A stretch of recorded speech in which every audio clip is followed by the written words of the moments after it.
कैसे हो आप सभी। आज हम इस पार्ट्स में लेकर आए हैं कच्चा थेका। जो मैथ का था वो पिछले पार्ट में हमने करा दिया था, उससे आगे का पार्ट है यहाँ पे। और उससे अगला क्वेश्चन ये है समझाने के लिए कि इसमें क्या है, एक बस है जो ए बिंदु से अपनी यात्रा तय करती है, A B C D E F G तक जाती है और उसका उसमें ए से बी तक की दूरी कितनी है, बी से सी की दूरी कितनी है, ए से सी की दूरी कितनी है, ये सब पार्ट इसमें पूछा हुआ है। और जो जहां जहां उसने दूरी तय की है, यहां से कोई बस है, यहां से उसने अपनी दूरी तय की है ए से लेकर, और ए से बी तक चली है वो 4170 किलोमीटर, बी से सी चली है 3410 किलोमीटर, सी से डी चली है 2160 किलोमीटर, और डी से ई चली है 8140 किलोमीटर, और ई से एफ चली है 4830 किलोमीटर, और एफ से जी चली है 2550 किलोमीटर, और जी एफ से जी चली है 1290 किलोमीटर। ये बस ने आप दूरी तय की है। तो इसमें पहला क्वेश्चन पूछा गया है कि बस के द्वारा ए से बी की दूरी कितनी है।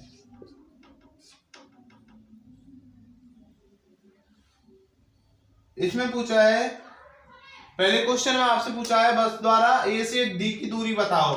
तो आपने देख रखा है कि ए से बी की दूरी कितनी है 4170 किलोमीटर, बी से सी की दूरी कितनी है 3410 किलोमीटर, और सी से डी की दूरी कितनी है 2160 किलोमीटर। इनको मिलाकर के दूरी बन रही है कि नहीं बन रही, ए से डी। तो ए से डी बन रही है, तो हम क्या करेंगे, इन तीनों को आपस में क्या कर देंगे, जोड़ देंगे। तो इनको जोड़िए, ए से डी पूछा है तो क्या करना है 4170, 3410 और 2160, इनको हम क्या कर देते हैं, जोड़ देते हैं। 0 7 से 13 और 1 14, इसके बाद 1 2 3 और 4 7 और 9, ये कितना हो गया 9740 किलोमीटर दूरी तय करती है ए से और डी तक कोई भी बस। ये हुआ आपका पहला क्वेश्चन। दूसरे क्वेश्चन में आपसे पूछा है डी से जी की दूरी कितनी है। तो देखना है, पहले हम डी बिंदु पर जाते हैं, डी से ई पर जाएंगे, ई से एफ पर और एफ से जी पर। तो इसमें लिखा हुआ है डी से ई की दूरी कितनी है 8140 किलोमीटर। तो यहाँ पे क्या लिख देंगे 8140 किलोमीटर। उसके बाद ई से एफ की दूरी कितनी है 4830 किलोमीटर। तो यहां लिख देंगे 4830 किलोमीटर। उसके बाद क्या पूछा है, एफ से जी की दूरी कितनी है यहाँ पे 2550 किलोमीटर। तो यहाँ पे क्या लिख देंगे 2550 किलोमीटर। अब देखना है आपको ये डी से जी की दूरी पर बन रही है कि नहीं। तो डी ये आपने लिख दिया ई तक का, और इसके बाद ये आपने लिख दिया, ये लिख दिया, क्या इनको मिलाकर डी से जी की दूरी बनती है। हाँ, तो इनको हम क्या करते हैं, जोड़ देते हैं। जोड़ने पर क्या प्राप्त होता है 0 5 3 8 और 4 12 हासिल लगी है। उसके बाद 8 1 2 8 10 और 5 15 हत्ती लगी 1। इसके बाद क्या करते हैं 9 और 4 13 और ये 15520 किलोमीटर इसकी क्या बन गई, दूरी बन गई। कहां से कहां तक, डी से लेकर जी तक। ये आपकी क्या हो गई, डी से जी की दूरी हो गई किलोमीटर में। और इस तीसरे क्वेश्चन में क्या पूछा है आपसे, बस द्वारा तय की गई कुल दूरी, यानी का ए से लेकर वो जी तक कितने, मतलब ए से चलती है और वापस ए पर आकर रुक जाती है, तो उस बस ने कितनी दूरी तय की। तो उसको क्या करेंगे, ए से बी तक की दूरी जोड़ेंगे, उसके बाद बी से सी की जो दूरी, सी से डी की दूरी, डी से ई की दूरी, ई से एफ की दूरी और एफ से जी की दूरी, और जी से लेकर ए की दूरी वापस जोड़ेंगे। तो उसको जोड़ने पर जो आएगा वो क्या होगी, बस द्वारा तय की गई कुल दूरी। चलिए जोड़ते हैं। पहला क्या है, इसमें ए से बी की दूरी कितनी है 4170 किलोमीटर है। बी से सी की दूरी कितनी है 3410 किलोमीटर है। सी से डी की दूरी कितनी है 2160 किलोमीटर है। और डी से ई की दूरी कितनी है 8140 किलोमीटर है। ई से एफ की दूरी है 4830 किलोमीटर और एफ से जी की दूरी है 2550 किलोमीटर और जी से ए की दूरी है 1290 किलोमीटर। अब हम इनको जोड़ते हैं। जोड़ने पर हमें जो प्राप्त होगा क्या होगा, बस द्वारा तय की गई कुल दूरी। तो इनको जोड़ते हैं 0 7 8 14 18 21 26 और 9 35। तो 5 का यहाँ पे हासिल हो गई 3। इसके बाद 3 1 4 4 4 8 9 10 18 23 और 2 25 हासिल हो गई यहाँ पे 2। तो 2 और 4 6 और 3 9 और 2 11 19 23 25 और 1 26। तो ये क्या हो गया 26,550 किलोमीटर जो दूरी है वो क्या हो गई, बस द्वारा तय की गई कुल दूरी। यहाँ पे कितनी हो गई 26,550 किलोमीटर। आपसे चौथे क्वेश्चन में पूछा है बस द्वारा यात्रा में लगा कुल समय, वो आप कैसे ज्ञात करेंगे। आपको क्वेश्चन में दिया हुआ है कि एक बस ने अपनी यात्रा प्रारंभ की और 60 किलोमीटर प्रति घंटा की रफ्तार से वो बस चलती है लगातार, और आपने अभी अभी उस कुल दूरी को निकाला था, वो कितनी थी 26,550 किलोमीटर। तो इसका जब हम यात्रा का टाइम निकालते हैं तो कैसे निकालते हैं, इसका एक सूत्र होता है समय बराबर दूरी बटे चाल। तो आपको दूरी कितनी है, दूरी आपने अभी ज्ञात की थी, इनको सभी को जोड़ करके कितनी प्राप्त हुई 26,550 किलोमीटर और चाल कितनी है 60 किलोमीटर। अब यहां से इसका भाग देते हैं, तो कैसे देंगे, सीधा भाग देना है हमें। तो इसको क्या करेंगे 0 से 0 को काट देंगे, इसके बाद इसका हम इससे भाग देंगे तो कैसे जाएगा 6 एकम 6 6 दूनी 12 6 ती 18 6 चुका 24, इसमें 2 बचा। इसके बाद हम इसको लिखते हैं 6 चुका 24 1 बचता है, और इसमें क्या करते हैं 6 दूनी 12 15 का भाग नहीं जाएगा तो 2 पॉइंट, ये कितना बचा हाफ बचा। तो ये कितना हुआ 442 हावर यानी कि 442 घंटे, और आधा घंटे में कितनी मिनट होती हैं 30 मिनट होती हैं। तो यहाँ पे क्या लिख देंगे 30 मिनट। ये आपका क्वेश्चन सॉल्व हुआ। इस प्रश्नावली का नया टॉपिक है सन्निकट मान। सन्निकट मान क्या होता है, आपके लिए कोई संख्या दी हुई होती है, वो 0 ना होते हुए पीछे की साइड में कोई भी अंक दिया हुआ होता है, उसका सन्निकट मान प्राप्त करने के लिए हमें क्या करना होता है। जैसे आपको ये कोई संख्या दी हुई है 28 28, ये कोई संख्या है, आपको इसमें क्या है दाई पर कोई सन्निकट मान पूछा है, तो आप इसको क्या करोगे, आपके इसमें सन्निकट मान के लिए 2 ही मान प्राप्त हो सकते हैं 20 या 30, क्योंकि ये 28 जो है क्या है इनके बीच में है और इनको इनके बीच में लिखना है, ये 28 है। अब ये 25 तक होता 24 तक होता, जैसे 21 22 23 24 होता तो इसको हम किधर लिख देते 20 में, लेकिन ये कितना है 28, 8 का इधर है ज्यादा, तो 28 से 2 गिनेंगे जब 30 आ जाएगा, और इधर कितने कम करने पड़ेंगे 8, तो ये ज्यादा कम हो जाएंगे। इसका मतलब है हमें कितना जोड़ना और घटाना है कम, कि हमारा मान प्राप्त हो जाए। तो इसमें क्या है सिर्फ हमें 2 जोड़ना है, अगर हम 20 प्राप्त करना होता तो इसमें 8 घटाने पड़ते तो वो क्या हो जाते ज्यादा हो जाते। तो 28 का सन्निकट मान क्या होगा 30 होगा। ऐसे ही आपके लिए कोई संख्या दी हुई है 56, उसका सन्निकट मान क्या होगा 60 होगा, क्योंकि ये 6 है, यहाँ सिर्फ 4 जोड़ने हैं 60 होगा। ऐसे ही 64 का सन्निकट मान अगर आपसे पूछ ले तो आपको इसका सन्निकट मान कैसे ज्ञात करोगे, ये 4 है, इसको हमें घटाने में दिक्कत नहीं आएगी जल्दी, मतलब कम घटाने पड़ेंगे। तो कितने घटाने पड़ेंगे, अगर जोड़ते हैं तो 6 जोड़ेंगे, अगर घटाते हैं तो 4 घटेंगे, तो जो कम घटेगा उसको करते हैं। तो 64 का सन्निकट मान कितना होगा 60 होगा। और 76 का सन्निकट मान क्या होगा, 4 जोड़ेंगे तो 80 होगा। और 84 का सन्निकट मान कितना होगा, 80 होगा। 83 का सन्निकट मान कितना होगा, 80 होगा।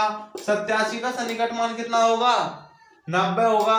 ऐसे ही ऐसे आपको बहुत सारे एग्जाम्पल को पर प्रैक्टिस करनी है और ऐसे सन्निकट मान याद करके देखने हैं।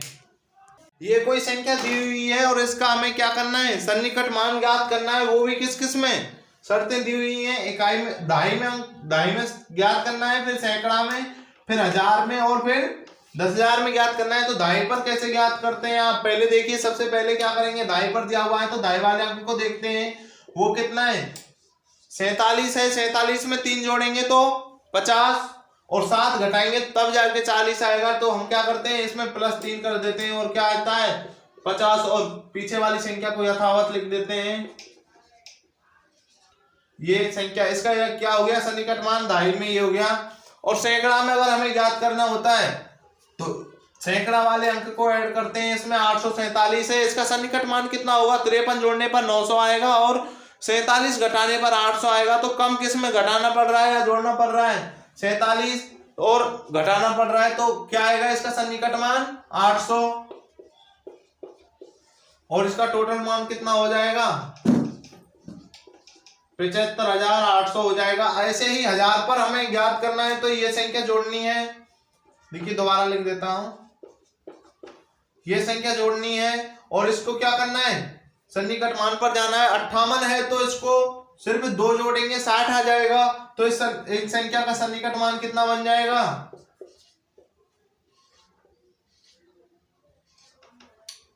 हाँ ये बन गया इसका सन्निकट मान। और 10,000 पर आती है तो ये 7 है और ये 5 और ये इससे बड़ा है 5 से, तो इसको क्या करेंगे सन्निकट मान,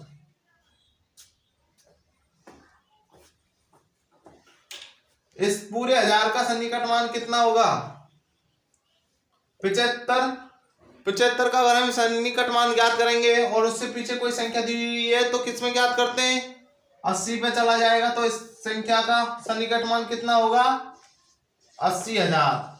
10,000 पर अगर बात करते हैं इसके सन्निकट मान की तो ये उनके क्या हो गए सन्निकट मान। ऐसे ही आपको बहुत सारे एग्जाम्पल लेके सन्निकट मान ज्ञात करने होंगे जिससे कि आपका ये टॉपिक क्या हो जाए क्लियर।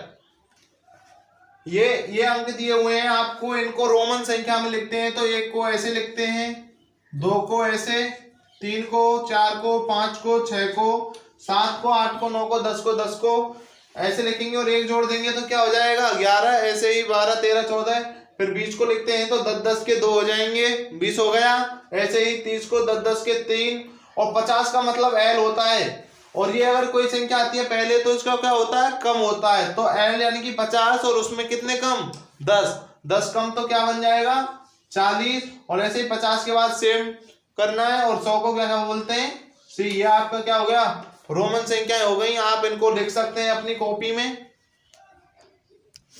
यह आपका टॉपिक है प्रश्नावली 1.1 है। ये इसमें आपका पहला क्वेश्चन है कि 1 लाख कितने 10,000 हो, जब जाके 1 लाख संख्या प्राप्त हो तो 10,000 गुणा 10 करना है। 10,000 गुणा 10 करिए तब देखते हैं कितना आता है। तो 0 0 0 0 और 10, ये 1 लाख प्राप्त हो गया। तो 10 के 10,000 गुणा करेंगे, 10 को 10 से करेंगे, 10 को 10,000 से गुणा करेंगे तो 1 लाख प्राप्त हो जाएगा। इसी प्रकार 100,000 को कितने से गुणा करें कि 1 मिलियन प्राप्त हो जाए, तो हम इसको कितने से गुणा करेंगे 1 मिलियन प्राप्त होने के लिए 100,000 इंटू 10 का गुणा करते हैं। तो यहाँ भी एक तरीके से ऐसे संक्षिप्त में लिख सकते हो आप, लेकिन लिखना नहीं है। 10 का गुणा 100,000 से करेंगे तो आपको क्या 1 मिलियन प्राप्त होगा। 1 करोड़ को 10 लाख से कितने का गुणा करेंगे 10 लाख का कि 1 करोड़ प्राप्त हो जाए 10 का। और 1 मिलियन को कितने से 1 करोड़ से, 1 मिलियन मतलब क्या होता है 10 लाख का 1 मिलियन बनता है। तो ये मिलियन और 10 लाख सेम है तो इसको कितने से गुणा करेंगे वही बात है, 1 करोड़ प्राप्त होगा 10 से गुणा करेंगे तब। और 10 लाख का क्या बनता है 1 मिलियन बनता है, जो अभी अभी मैंने बताया था यहाँ पे। तो इसमें क्या आएगा सभी में 10 10 10।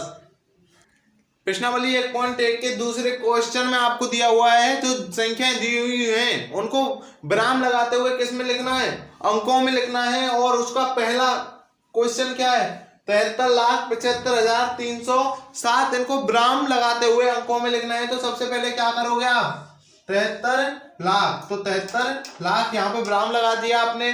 75,000, उसके बाद आपने 75,000 फिर विराम लगा दिया और लास्ट में क्या है 300। और इस सैकड़ापन आना चाहिए 300 हो रहा है तो और पीछे क्या है 7। तो ये आपको पढ़ के देख सकते हो आप। इकाई, दहाई, सैकड़ा, हजार, 10,000, लाख, 10 लाख कितना हो गया 73,75,307। आपको ये संख्या बन के तैयार हो गई। ये संख्या कैसे बनेगी देखिए, इस प्रकार ये संख्या बनती है। ऐसे ही इसमें कितने क्वेश्चन दिए हुए हैं, 4 क्वेश्चन और दिए हुए हैं, वो आपको घर पर करने हैं। इसी तरीके से ये आपको तीसरा क्वेश्चन है। इसमें क्या करना है, आपको संख्याएं अंकों में दी हुई है और इसको क्या है शब्दों में लिखना है। तो आपको कैसे लिखोगे, सबसे पहले आप इन पर विराम लगा लीजिए। इसमें विराम लगा हुआ नहीं दिया हुआ है तो इकाई, दहाई, सैकड़ा, हजार, 10,000, लाख, 10 लाख और ये क्या हो गया करोड़। आपको पहचानने में दिक्कत नहीं आएगी तो पीछे से देखिए, इकाई, दहाई, सैकड़ा, हजार, 10,000, लाख, 10 लाख, करोड़। करोड़ पर कितना है, करोड़ लिख लीजिए पहले। करोड़ पर कितना है 8 है तो 8 करोड़। अब पीछे से फिर गिनिए, इकाई, दहाई, सैकड़ा, हजार, 10,000, लाख, 10 लाख, 10 लाख पर कितना है 75।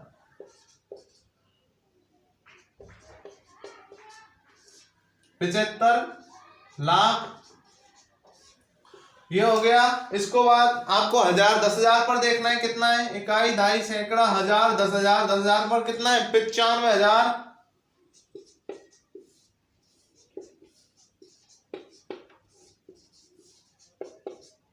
और सैकड़ा पर कितना है 700।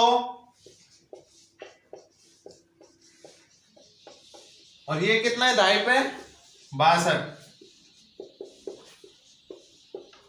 ये आपको संख्या किसमें प्राप्त हो गई, शब्दों में प्राप्त हो गई। इसी तरीके से इसमें कितनी संख्याएं दी हुई हैं, 2-3 संख्याएं और दी हुई हैं। इनको आपको क्या करना है, जो अंकों में दी हुई हैं उनको क्या है शब्दों में लिखने का प्रयास करना है और लिखना है शब्दों में। नहीं आता है तो फिर से बताना है।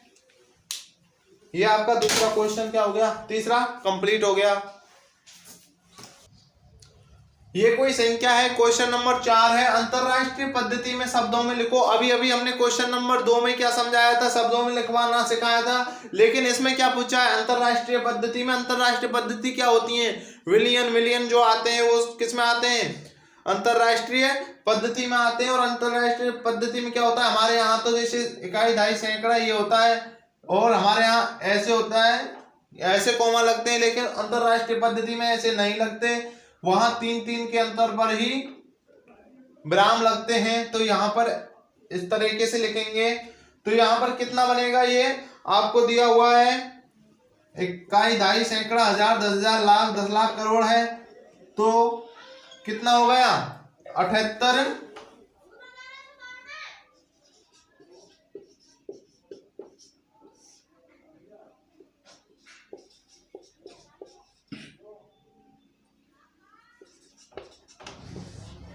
मिलियन। अब हजार पर बात आती है तो वहां पर क्या है, सैकड़ा वाले को भी सैकड़ा तक हजार करते हैं। तो इकाई, दहाई, सैकड़ा, हजार, 10,000, यहाँ क्या है लाख। इसको भी क्या लिखते हैं वो हजारों में, तो 921,000।